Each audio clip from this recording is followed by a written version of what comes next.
नमस्ते।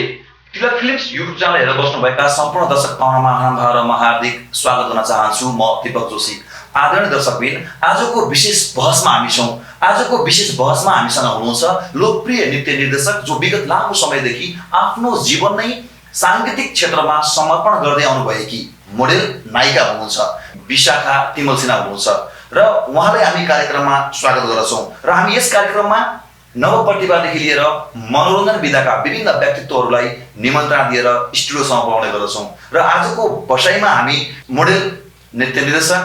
हट पनि हुनुहुन्छ, राम्री पनि हुनुहुन्छ। उहाँलाई कार्यक्रममा स्वागत गर्छु। कार्यक्रममा स्वागत छ तपाईँलाई। धन्यवाद। आरामै हुनुहुन्छ? हजुर, सबै ठिक छ। पछिल्लो अवस्था केमा व्यस्त हुनुहुन्छ? स्कुलमै बिजी नै थिएँ अनि अहिले चाहिँ डान्स क्लासमा बिजी छु। मेरो डान्स क्लास यहाँ किर्तिपुरमा छ, बिग बुस्टर डान्स एकाडेमी। अनि अहिले यो लकडाउनले गर्दा अलिक स्टुडेन्टमा चाहिँ कमी भइरहेको छ, नत्र चाहिँ त्यही नै बिजी। भनेपछि स्कुलमा पनि एज डान्स टिचरको रूपमा भइसक्छ होइन? त्यसपछि तपाईँ यता आफ्नै कल्चर भन्नुभयो, कतिको व्यस्तता हुँदो रहेछ क्या स्कुललाई समय दिनु र आफ्नो कल्चरमा चाहिँ आफू एउटा नृत्य निर्देशक, एउटा त्यहाँको ओनर भएर काम गर्दाखेरिको तपाईँको चाहिँ के अरे डिस्टर्बमेन्ट्स भनौँ न, र समय कसरी म्यानेज गर्नु भएको छ? समय त म्यानेज भइ नै रहेछ। अब बिहान 8 बजीदेखि 4 बजीसम्म त स्कुलै भइहाल्यो। अनि त्यसपछि 4 बजेपछि चाहिँ म डान्स क्लासलाई नै प्राथमिकता दिन्छु अनि 4 देखि 6 बजीसम्म म डान्स क्लास लिएर। भनेपछि बिहान 8 बजेदेखि लिएर बेलुका 4 बजीसम्म स्कुलमा, त्यसपछि 4 बजे पछाडिको समय चाहिँ हाम्रो आफ्नो कल्चरमा देखिन्छ। अनि बिहान उठ्ने चाहिँ कति बजी उठ्नुहुन्छ तपाईँ चाहिँ? बिहान 6 बजी उठ्छु। बिहान 6 बजी फेरि कल्चर जाने काम हुन्छ कि फ्रेस हुने रेडी हुने काम हुन्छ? अर्को टिचरले लिनुहुन्छ क्लास चाहिँ, अनि बिहान क्लास अनि बेलुकाको मात्रै मैले हो। अब एउटा तपाईँ विभिन्न प्रोग्रामहरूमा स्कुलहरूमा त्यसै गरी आफ्नो कल्चरमा डान्स सिकाइरहँदा र हरेक स्टेजमा गइरहँदा होइन, र पछिल्लो अवस्था 81 लकडाउन हुँदाखेरिको यो कम्पेरिजन गर्नुपर्दा कतिको महसुस भएको थियो तपाईँलाई चाहिँ? मलाई त एकदमै घरमा बस्दा बस्दा बोरिङ नै फिल भइसकेको थियो फर्स्ट अफ अल चाहिँ। अनि बिस्तारै बिस्तारै अहिले क्लास चलाउन चाहिँ बिस्तारै स्टुडेन्ट बढिरहेछ, त्यति राम्रो चाहिँ लागिरहेको छैन कि, फिलिङ्स त्यति राम्रो आइरहेको छैन, भाइजहरू हुन्छ नि। अनि तपाईँलाई एउटा रमाइलो पनि भयो होला नि त, तपाईँको चाहिँ हरेक ठाउँमा हरेक स्टेजमा अनि तपाईँ त्यसै स्कुलमा अनि आफ्नै कल्चरमा चाहिँ डान्स सिकाइरहँदा एउटा त्यो रमाइलोपन, घरमा पनि त्यही एउटा म्युजिक बजाएर चाहिँ बुफरमा गीत बजाएर चाहिँ होइन बिन्दासले डान्स गरेर टाइम पास गर्न सजिलो होला नि त। किन तपाईँलाई बढी फिल भएको? घरमा बस्दा चाहिँ यस्तो हुन्छ कि जब हाम्रो स्पेस छैन घरमा डान्स गर्नलाई, अलिकति स्पेस भयो भने सजिलो हुन्छ नि त। अब यहाँदेखि फेरि ट्राभल गरेर किर्तिपुरसम्म पुग्नु पर्यो। यस्तो हो नि त, मैले कुरा काटेँ तपाईँको स्पेस छैन भन्दाखेरि चाहिँ नाच्न नजान्ने आँगन टेढो भने हो कि तपाईँको चाहिँ नाच्न लागेलाई त स्पेस चाहिन्छ, यहीँ पनि नाच्न सकिन्छ तपाईँको चाहिँ होइन, त्यसलाई पुरा आँगनै चाहिन्छ, ठुलै स्पेस चाहिन्छ भन्ने छैन नि त। त्यही भएर तपाईँहरू घरमा अलिकति रमाइलो इन्टरटेन गर्न नसक्नु भएर तपाईँलाई अलिकति त यो बोरिङ फिल भएको हो कि? बोरिङ फिल नाचप्रति भएको चाहिँ हो हुन चाहिँ, तर मैले टिकटकमा धेरै समय बिताएँ कि त्यस डान्स भन्दा पनि एक्टिङमा धेरै उ गरेँ। तपाईँको जन्म कहाँ र कति सालदेखि तपाईँ यो क्षेत्रमा लाग्नुभयो, जो एउटा आफ्नो जीवन नै म सङ्गीत क्षेत्रमा लागेर एउटा मोडल, एउटा डान्स टिचर, एउटा नृत्य निर्देशक भएर म आउँछु भने चाहिँ यो कन्सेप्ट दिमागमा कहिलेदेखि आयो र कहिलेदेखि तपाईँ लगातार यो क्षेत्रमा हुनुहुन्छ? हुन त म बच्चैबाट नै हो होइन, बच्चामा पनि एकदमै त्यो गीतहरू हेरिरहनु पर्ने अनि त्यो केटीहरूले लगाएको लेहेङ्गाहरू लगाएको देखेर मलाई पनि त्यस्तै लेहेङ्गा मैले पनि किन्न पाएँ। ओके, अनि त्यसपछि मम्मीले किनिसकेपछि जतिखेर 1 आवरसम्म म राउन्ड गर्न सक्थेँ कि, देन आफ्टर आई लेहेङ्गा लगाएर अनि मलाई रिगाटा पनि नलाग्ने। अनि सबैजनाले भन्नुहुन्थ्यो हेर्नु कस्तो यत्रो सानो बच्चा त्यति लेहेङ्गालाई त्यत्रो ठुलो लेहेङ्गा लगाएर त्यत्रो राउन्ड लिन सक्छ, रिगाटा पनि लाग्दैन, आई थिङ्क भोलि पर्सि केही हुन्छ होला सायद भन्ने त्यो चाहिँ सबैमा थियो। बट पछि गएर चाहिँ आमा बुवाले साथ दिनु भएन कि, किनभने अब यो डान्स फिल्डमा त्यति राम्रो पनि छैन, पढाइलाई अगाडि बढाऊ भन्नुभयो होइन। यो राम्रो भन्नको अर्थ चाहिँ के, कस्तो राम्रो भन्नुभयो? मैले अलिकति प्रश्न पाइदिनु। जति पनि हाम्रो युट्युब च्यानल हेरेर बस्नुभएका दर्शक श्रोताहरू हुन्छ होइन, धेरै मान्छेको गुनासो जिज्ञासाको विषय पनि हो यो चाहिँ होइन। तपाईँको पनि एउटा गुनासो र जिज्ञासा विषय रहेको छ, मेरो पनि त्यही रहेको छ। यो म्युजिक फिल्डमा आउने व्यक्तिहरूलाई चाहिँ यो फिल्ड राम्रो छैन भनेर एउटा नेगेटिभ भाव फैलाइदिएको छ। यो तपाईँले बुझिरहँदा यो 6-7 वर्षको अन्तरालमा यो बुझिरहँदा होइन, कतिको सहजता र कतिको पोजिटिभ थिङ्क अथवा कतिको नेगेटिभ रहेछ, तपाईँले के सन्देश दिन चाहनुहुन्छ?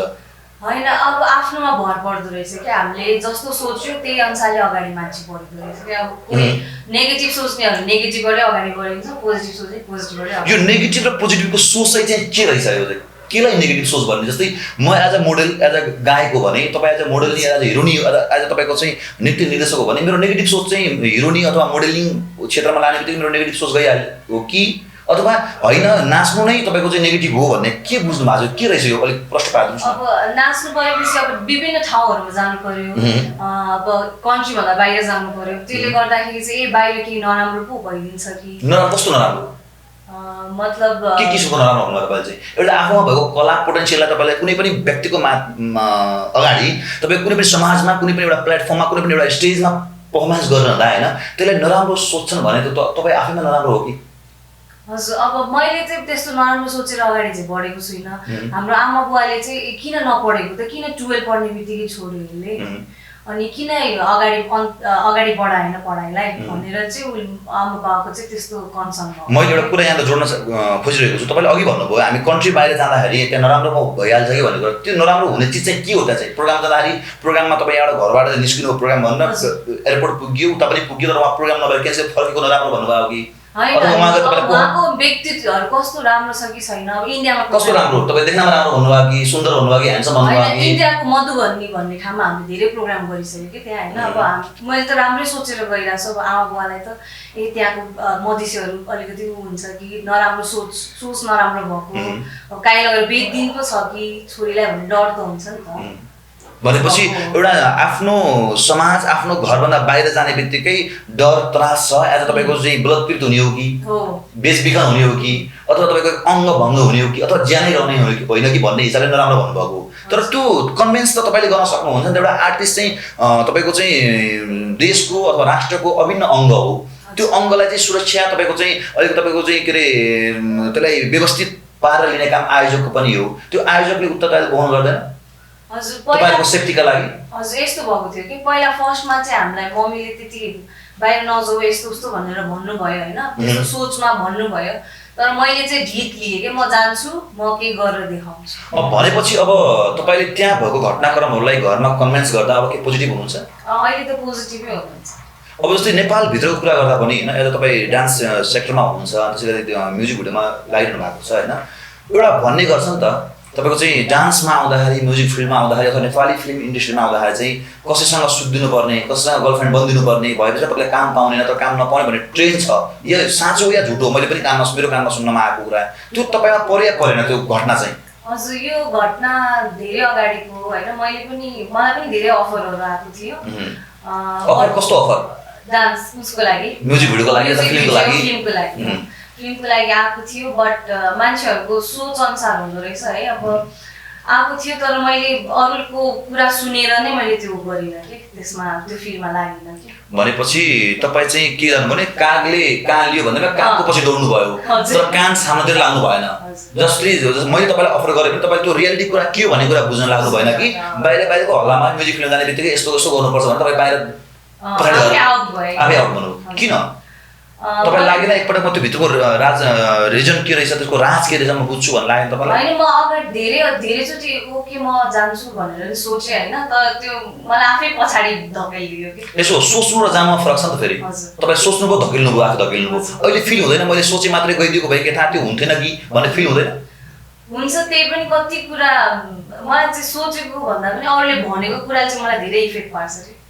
भनेपछि तपाईँ चाहिँ रियालिटी कुरा के रहेछ भने बुझ्नेतिर जानुहुन्न कि कसैले तपाईँलाई भनिदियो तपाईँले चाहिँ त्यसलाई विश्वास गरेर बिलिभ गरेर त्यसलाई चाहिँ आफ्नो बिहारमा उतारेर चाहिँ ब्याक हुने काम गर्नुहुन्छ तपाईँले अहिले कसैले यहाँ भनिदियो यहाँ एक्कासी बम लागेको छ भन्दै तपाईँ के स्टुडियो छोडेर भाग्नुहुन्छ सायद होला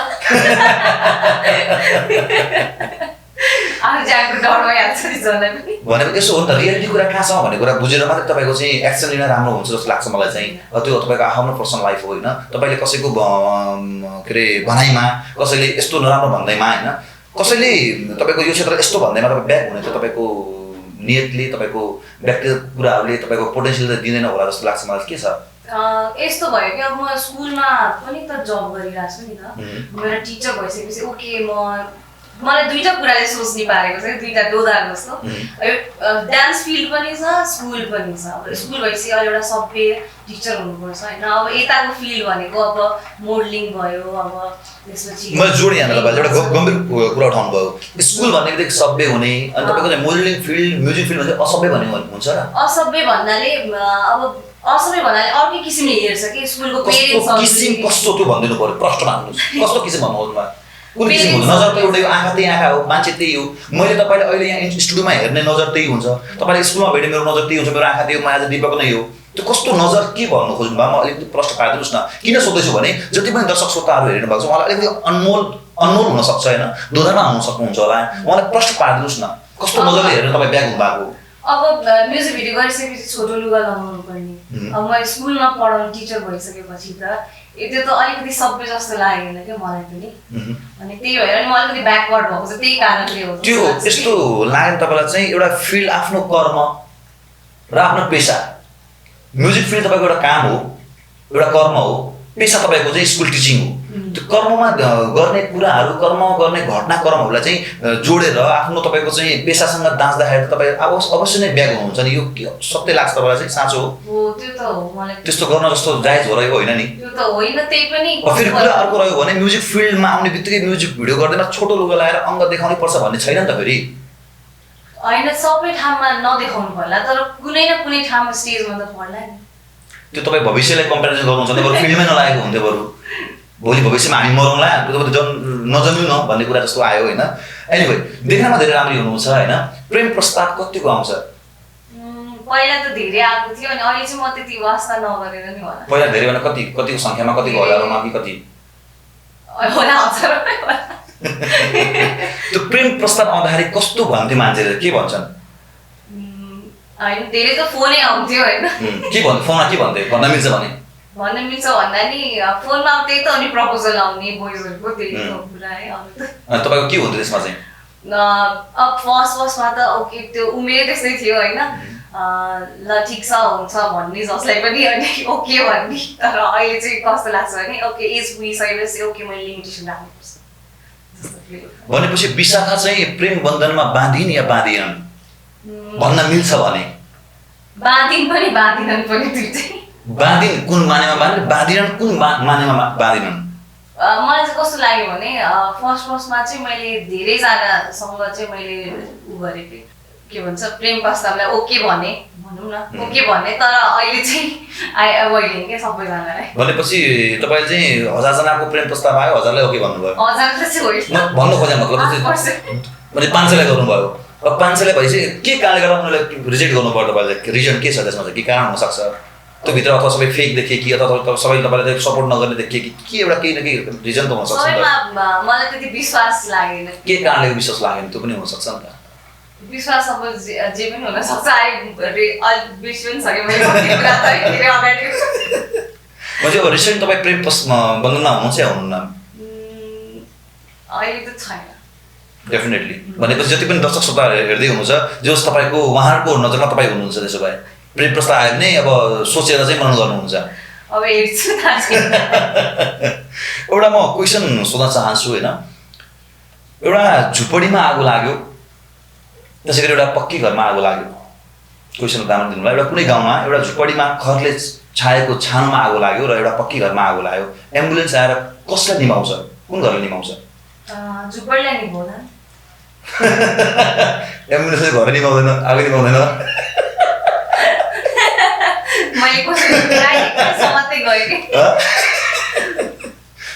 भनेपछि घरमा कतिजना हुनुहुन्छ तपाईँहरू चाहिँ भनेपछि 3-4जना अनि 2जना दिदीको चाहिँ बिहे भइसक्यो भनेपछि घरमा अहिले चाहिँ पछिल्लो वर्ष सपरेट हुनुहुन्छ या हुनुहुन्न अहिले आमा सपोर्ट चाहिँ हुनुहुन्न त्यसका बावजुद लागिरहनु भएको छ अब हामी विशाखाको पछिल्लो म्युजिक भिडियो अथवा पछिल्लो कुनै काम अथवा तपाईँको कुनै एउटा अपडेट हामी कहिले हेर्न पाउँछौँ त के छ तपाईँको चाहिँ योजना अब बिस्तारै एउटा चुरुटको गीतमा म पनि म्युजिक भिडियोको लागि अगाडि कुरा गर्दैछु तर लेट्स सी कहिले हुन्छ त्यो फर्स्टमा गाना नै भनिसकेको छैन भने चाहिँ पहिला गाना बनाउनु पर्यो देन आफ्टर चाहिँ तपाईँ चाहिँ म्युजिकबाट जाने कुरा छ। हामी कार्यक्रमको अन्तिमतिर आइपुगेका छौँ होइन। मैले सोध्न छुट्याएका कुराहरू र तपाईँले मनमा लागेका केही भन्न चाहेका कुराहरू चाहिँ भन्न सक्नुहुन्छ? मलाई एकदम खुसी लाग्यो तपाईँसँग कुरा गरेर है, अनि कति कुरा तपाईँसँगबाट पनि सिकियो। धन्यवाद, थ्याङ्क यू सो मच। धेरै धेरै धन्यवाद समय र जानकारीको लागि। हाम्रो निमन्त्रणलाई स्वीकारेर तिलक फिल्म्सको स्टुडियोसँग पालिदिनु भयो, तपाईँलाई धेरै धेरै धन्यवाद। आदरणीय दर्शकबिन, आजको विशेष बहसमा हामीसँग हुनुहुन्थ्यो लोकप्रिय नृत्य निर्देशक मोडेल विशाखा तिमल सिन्हा। उहाँसँगको विशेष बहसलाई यहीँ बिट मार्दै म दीपक जोशी पनि बिदा हुन्छु। हवस् त, नमस्ते।